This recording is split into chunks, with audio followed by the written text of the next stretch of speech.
नमस्कार, मैं हूं पुण्य प्रसून वाजपेयी। हिंदुस्तान नहीं, शुरुआत अमेरिका से। वहां पर अमेरिकी मीडिया ट्रंप के खिलाफ एक लड़ाई लड़ रहा है और आज न्यूयॉर्क टाइम्स ने 30 सेकंड का एक वीडियो जारी किया। उसमें जो शब्द लिखे गए, मौजूदा वक्त में सच ने देश को ज्यादा बांट दिया। सच की वैकल्पिक व्याख्या झूठ है। सच है कि मीडिया बेईमान है। सच है कि महिलाओं के अधिकार मानवाधिकार हैं। सच है हमें अपनी सीमाओं की रक्षा करनी है। सच है कि शरणार्थी नीति पिछले दरवाजे से मुसलमानों पर पाबंदी है। सच है कि हमें रूस से हुए समझौते की पूरी जांच को करना है। सच है कि वर्गीकृत सूचनाओं का लीक होना दरअसल गलत है। सच है कि जलवायु परिवर्तन एक अफवाह है। सच है कि इस देश में अप्रवासियों ने बनाया इस देश को, और सच है कि ईमेल खतरनाक है। सच है हम नहीं जानते कौन जिम्मेदार है। सच है 6 लाख अप्रवासियों को आने दिया जाएगा। सच है हमें राष्ट्रपति का समर्थन करना है, चाहे वो जो हो जाए।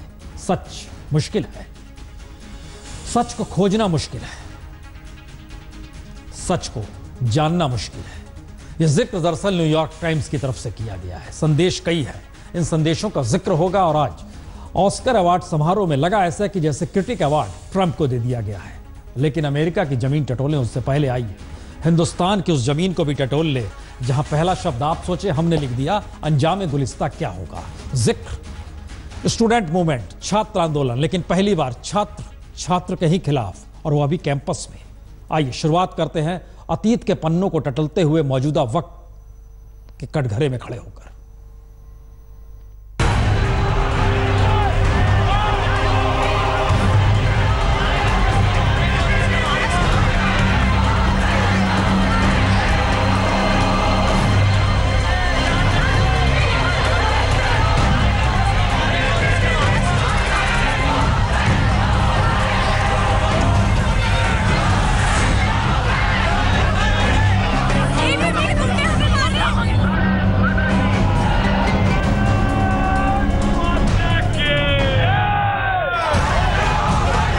हिंदुस्तान की ये वो आवाज है जो इससे पहले कभी इस तरीके से ना तो सुनी गई ना देखी गई। लोकतंत्र पर करप्शन की छाया पड़ी तो 1974 में जेपी ने छात्र आंदोलन के जरिए गुजरात से लेकर बिहार तक जो लकीर खींची, उससे डरी सत्ता ने देश में इमरजेंसी थोप दी।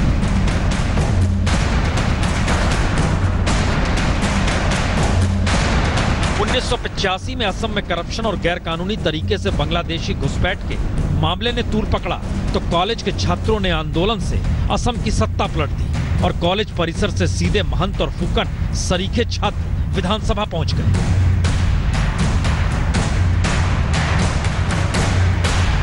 उन्नीस 1989 में वीपी सिंह ने आरक्षण के जरिए छात्रों को अगड़ी और पिछड़ी जाति में बांटा तो छात्र आंदोलन से निकले छात्रों ने सत्ता पर भी कब्जा किया और देश के चुनावी समीकरण जातीय राजनीति तले घसीटते हुए दिखाई भी देने लगे।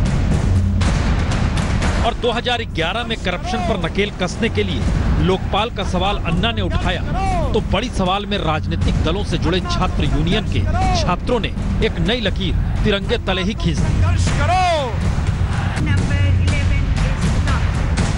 तो 2017 में दिल्ली की सड़क पर छात्रों का ये नजारा छात्रों के लिए कोई नया नहीं है, लेकिन पहली बार छात्र जिन सवालों से जूझ रहे हैं या जिन सवालों पर छात्रों में ही टकराव है, उसने 3 सवाल नए तरीके से पैदा जरूर कर दिए हैं। पहला, क्या छात्र राजनीति का दायरा अब देश के लोकतांत्रिक मूल्यों से टकराने को तैयार है? दूसरा, क्या कानून व्यवस्था ने काम करना बंद कर दिया है या उसका नजरिया बदल गया है? और तीसरा, राजनीतिक सत्ता की विचारधारा के दायरे में ही सारे संस्थानों को लाने का प्रयास क्या इस दौर में तेज हो चला है? I really want to make the people out there, very famous people, calling me, questioning my nationalism and calling me an anti-nationalist. They don't understand patriotism. यानी छात्र आंदोलन को लेकर मौजूदा दौर में ही राजनीति कैंपस के भीतर घुसी है, जिस दौर में भारत सबसे युवा है और युवा भारत का मतलब चुनाव के लिए छात्रों को राजनीतिक हथियार बनाने की मशक्कत भी है और छात्रों के आसरे देश के मुद्दों से ध्यान बटाना भी है।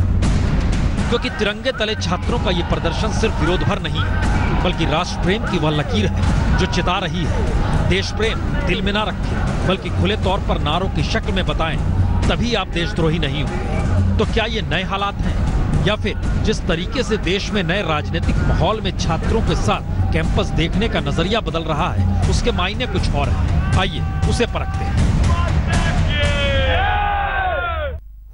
और परखने से पहले एक बार फिर पढ़ लीजिए अंजाम गुलिस्तां क्या होगा। अंजाम की दिशा में लगातार सोचते रहिएगा, क्योंकि मसला सिर्फ रामजस कॉलेज का या दिल्ली के एक कॉलेज भर का नहीं है। उससे पहले DU थी, उससे पहले हैदराबाद था, उससे पहले पुणे का FTI था, उससे पहले जादव यूनिवर्सिटी था। एक कतार बीते 3 बरस में। जरा समझने की कोशिश कीजिए इसके मतलब क्या है।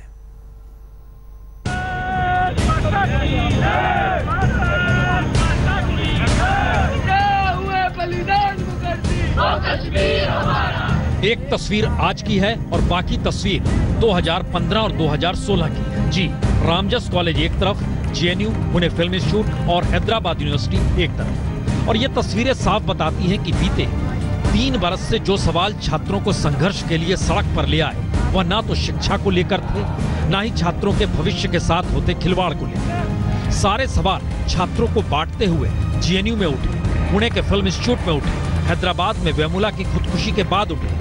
और हर सवाल चाहे अनचाहे अभिव्यक्ति के सवाल से लेकर हिंदू राष्ट्रवाद बनाम सेकुलरिज्म तले आ ही गया। यानी संविधान के तहत जिन सवालों को उठाकर छात्र आंदोलन अभी तक सत्ता को ही चेताते थे, राजनीतिक सत्ता को पलट देने की चेतावनी सड़क के आंदोलन से देते थे, मौजूदा वक्त में क्या छात्रों की भूमिका राजनीतिक सत्ता को लेकर ही बदल रही है? या फिर ये माना जाए कि पहले छात्र आंदोलन राजनीतिक सत्ता से बड़े हो जाते थे और मौजूदा वक्त में राजनीतिक सत्ता की छांव में आंदोलन चलते हैं? क्योंकि पहली बार छात्र आंदोलन ही राजनीतिक सत्ता के दायरे में सिमटते दिखे हैं। तो नया सवाल यह भी, क्या हर मुद्दे पर सियासी खामोशी या राजनीतिक दलों की आपसी सहमति पहली बार छात्र आंदोलन को भी डिरेल कर रही है? क्योंकि कश्मीर का सवाल अगर देशद्रोह से जुड़ा है, तो फिर PDP और BJP की सत्ता वहां खामोश क्यों? बस्तर का सवाल नक्सली हिंसा से जुड़ा है, तो छत्तीसगढ़ और केंद्र में एक ही पार्टी की सरकार है, वो खामोश क्यों?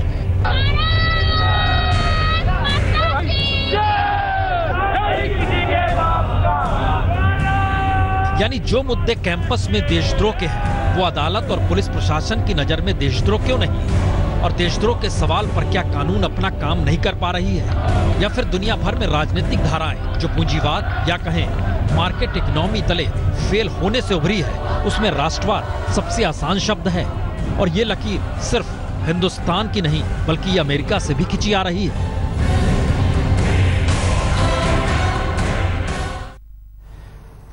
पश्चिमी आर्थिक अर्थव्यवस्था क्या डगमगा रही है? पूंजीवाद क्या संकट में है? क्या इन सब के बीच राष्ट्रवाद वाकई एक आसान शब्द है? बहुतेरे सवाल हर जहन में आ सकता है। हम आगे बढ़े उससे पहले फिर एक बार सोचिएगा कि अंजाम गुलिस्तां क्या होगा, क्योंकि रामजस कॉलेज के प्रिंसिपल ने आज एक पर्चा निकाला। पर्चा खुद खड़े होकर बांटा भी। उस पर्चे में क्या लिखा है? विचारों के टकराव का तर्कों से सामना करें, हिंसक ना हो, शिक्षा का वातावरण बनाए रखते हुए सकारात्मक तरीके से पेश आए, माहौल खराब करने वाला हर विवाद आपके भविष्य से जुड़ा है, किसी को अपने पढ़ाई के अधिकार को ना छीनने दे।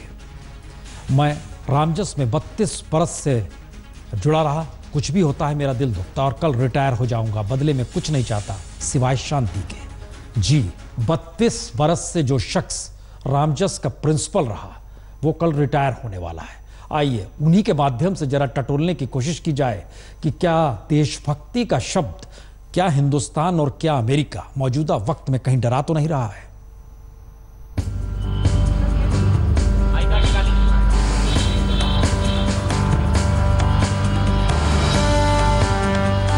छात्रों के बीच पर्चा बंटवाते ये रामजस कॉलेज के प्रिंसिपल राजेंद्र प्रसाद हैं। सेंट स्टीफेंस कॉलेज में पढ़ाई करने के बाद महज 33 बरस की उम्र में 1985 में रामजस कॉलेज के प्रिंसिपल बने थे और 32 बरस हो गए। इस दौर में रामजस को दिल्ली यूनिवर्सिटी का एक बेहतरीन कॉलेज बना दिया। और आज जब काम का आखिरी दिन है, तो राजेंद्र प्रसाद को लगता है कि दरअसल छात्र दुनिया के उस मिजाज को समझ नहीं पा रहे कि कैसे देशभक्ति और देश प्रेम की आड़ में दुनिया में सत्ता बदल रही है, पलट रही है, और सत्ता के लिए यह एक विचारधारा हो चली है और छात्र उसके लिए औजार बन रहे हैं। आप देखिए ग्लोबल लेवल पे क्या क्या चेंजेस आ रही हैं। हर जगह एक नेशनलिज्म की फीलिंग, एक तरह की फीलिंग आ रही है, जिसको कि डिस्कस करना बहुत जरूरी है। India is not far behind. ये ग्लोबल लेवल की जो चेंजेस हैं वो सबको इफेक्ट कर रही हैं। तो जो जिक्र रामजस कॉलेज के प्रिंसिपल ने कर दिया, छात्र उसको क्या समझ नहीं पा रहे? क्योंकि अमेरिका में भी तो ट्रंप के आने के बाद से देशभक्ति की हवा तले ही भारत के एक इंजीनियर की हत्या एक अमेरिकी ने कर दी।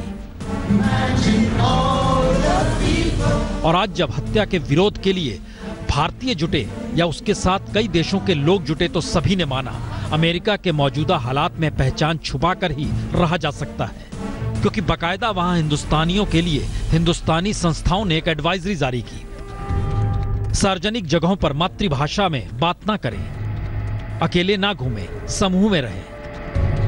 तो क्या दुनिया के सबसे पुराने लोकतांत्रिक देश में भी नया खतरा संविधान को खारिज कर नस्लीय हिंसा का हो चला है? या फिर जिन आर्थिक हालातों से अमेरिका गुजर रहा है उसमें राष्ट्रवाद की थ्योरी ही मौजूदा ट्रंप सत्ता का सबसे बेहतरीन हथियार है? तो क्या जिन सवालों को अमेरिकी राष्ट्रवाद तले ट्रंप के दौर में देखा जा रहा है वही सवाल भारत में भी राष्ट्रवाद के दायरे में मौजूदा वक्त में देखा जा रहा है? क्योंकि छिटपुट ही सही लेकिन अखलाक की हत्या हो या कैराना में पलायन का सवाल या फिर गुजरात में दलितों के खिलाफ उत्पीड़न का मामला, तीनों हालात अल्पसंख्यक और समाज के कमजोर तबकों के खिलाफ ही उभरे और तीनों जगहों पे सवाल हिंदुत्व का ही उभरा। और अमेरिका में जिस तरह आतंकवाद के नाम पर 7 देशों को वीजा देने से रोका गया, नस्लीय हिंसा का खुला नजारा अमेरिका में अल्पसंख्यक भारतीयों को डरा रहा है। 4 करोड़ से ज्यादा प्रवासियों के सामने पहचान छुपाने का संकट मंडरा रहा है।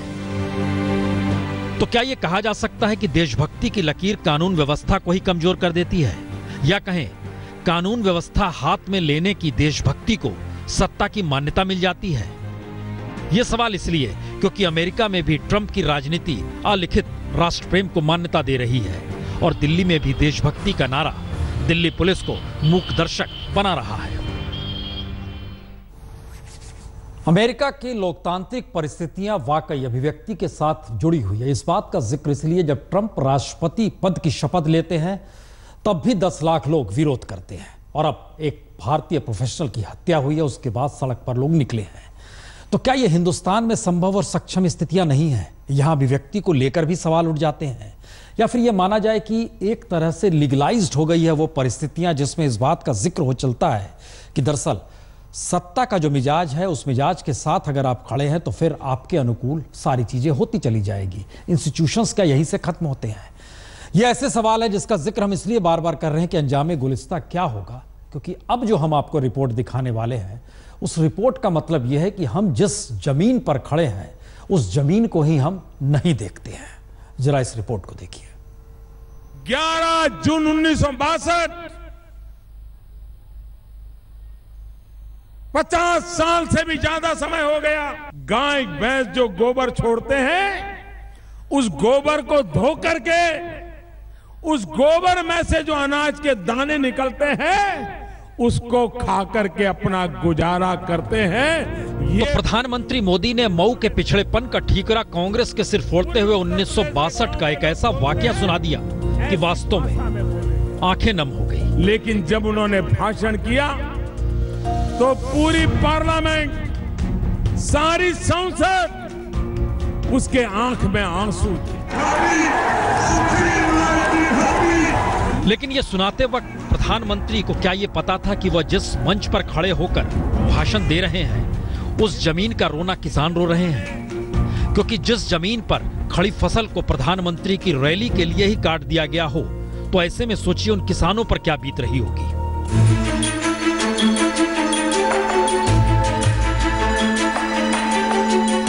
जी, मऊ के जिस घोसी विधानसभा क्षेत्र में मोदी का ये मन सजा, उसे सजाने के लिए किसानों की 27 बीघा जमीन पर खड़ी गेहूं की फसल काट दी गई। कई किसानों को बताया नहीं गया और कई किसानों को उतने पैसे भी नहीं दिए गए जितने फसल उगाने में खर्च हो गए। तैयार हो गया था, पक गया था, मेरा मुझसे भी पूछा हुआ, काटवा दिए हैं वो लोग खेत वाले और पैसा देकर मैं खेत को बोता था और लोग एक पैसा मुझको दिए नहीं, बहुत दौड़े हैं हम। कुछ मिला भी नहीं, उसके बदले में मुआवजा भी नहीं मिला और खेत से बहुत दूर था। फिर जनता ने बहुत नुकसान किया मेरा। कह रहे हैं तुम्हारा खेत बहुत दूर नुकसान हुआ है तो उसका हम जिम्मेदार नहीं है। यानी खड़ी खड़ी फसल काट कर कोई ये कहे कि फसल बीमा ले लो तो आप क्या कहेंगे? और जब मऊ में किसानों की बदहाली का जिक्र प्रधानमंत्री खुद कर रहे हैं और सुनने वाली ग्रामीण महिलाएं या गरीब किसान, अगर उनमें से कोई अपनी ही जमीन पर खड़ी फसल का रोना रोते हुए मुआवजा न मिलने का जिक्र भी प्रधानमंत्री के भाषण को सुनकर कर रहा होगा, तो आप सोचिए क्या होगा। बगल में हमारा खेत था, बहुत ज्यादा नुकसान हो गया। के सुनवाई करे वाला ना है। कौन कौन सी फसल थी? सरसों है, गेहूं है। कितना नुकसान हुआ है? अरे लमसम 6 मंडा करीब नुकसान हुआ है। फसल जैसे दिया बोले रहिए भुइयार का, वो अपन फसल का पैसा लेके अपना कोर हो गए, 1 रुपया मन के नाम मिला। हो सकता है प्रधानमंत्री मोदी को इसकी जानकारी ना हो कि जिस जगह उनका मंच बना है और जिस जगह पर सामने लोग बैठे हैं, वहां पर कल तक खेती लहलहा रही थी। हो सकता है, लेकिन मऊ में खड़े बीजेपी के उम्मीदवार तो ये बाखूबी जानते हैं कि जिस जमीन पर रैली हुई उस जमीन पर खड़ी फसल काट दी गई। प्रधानमंत्री नरेंद्र मोदी जी हर गरीब किसान के दिल में बस गए हैं और 25-30 बीघा खेत नहीं, अगर मोदी जी मांगे तो सब कुछ न्यौछावर करने को किसान तैयार है और स्वेच्छा से सारा कुछ दिया था। कोई पैसा नहीं दिया गया? कुछ भी नहीं, सारा स्वेच्छा से मोदी जी अब मऊ में आए, इससे बड़ा सौभाग्य क्या हो सकता है। तो क्या कहा जाए, मुद्दा सिर्फ मऊ का है? जी नहीं, बहराइच में भी यही हुआ, जहां फसल कटाई हुई तो किसानों को 2 जून के रोटी के लाले पड़ गए। एक किसान की बेटी की शादी तक रुक गई, लेकिन प्रधानमंत्री को इस बात की खबर ही नहीं हुई और कार्यकर्ताओं के लिए रैली की सफलता से बढ़कर कुछ होता नहीं, यह भी सच। और सच यह भी कि जिस किसान का जिक्र मोदी हर रैली में करते हैं, उसका हाल बीते 70 वर्ष में लगातार बद से बदतर हुआ है और कोई सरकार कुछ नहीं कर पाई। आलम यह है कि एक किसान परिवार की औसत मासिक आय आज 6,426 रुपए को पार नहीं कर पा रही और किसानी छोड़ मजदूरी करने वालों की संख्या लगातार बढ़ती चली जा रही है।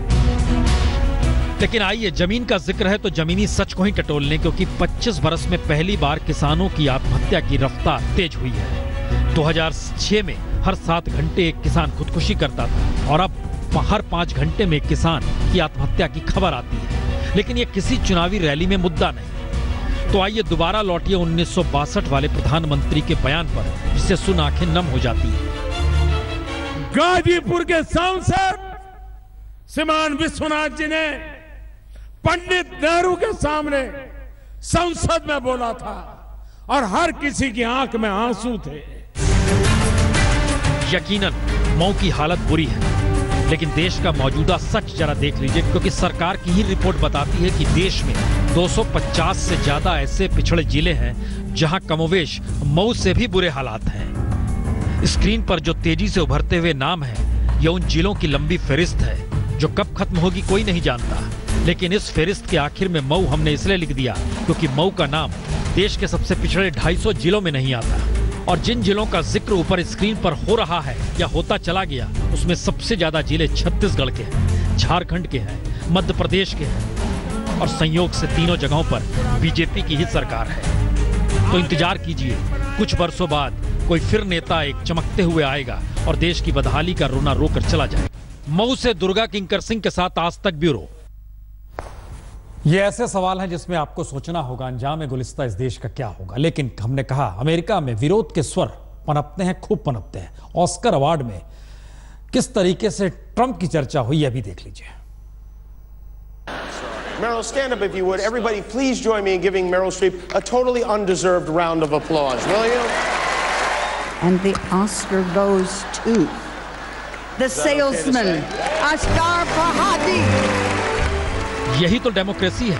अमेरिकी राष्ट्रपति डोनाल्ड ट्रंप ने भले चंद दिनों पहले साफ किया था वो ऑस्कर अवार्ड समारोह नहीं देखेंगे, लेकिन ऑस्कर अवार्ड शुरू हुआ तो हॉलीवुड की तमाम हस्तियों के निशाने पर और कोई नहीं, अमेरिकी राष्ट्रपति ट्रंप ही रहे। यहाँ तक कि शुरुआती मोनोलॉग में ही एंकर जिमी कैमिल ने 2 टूक कहा, ये समारोह इस वक्त 225 देशों के लोग देख रहे हैं जो हमसे नफरत करते हैं और मैं इसके लिए ट्रंप को धन्यवाद देता हूँ।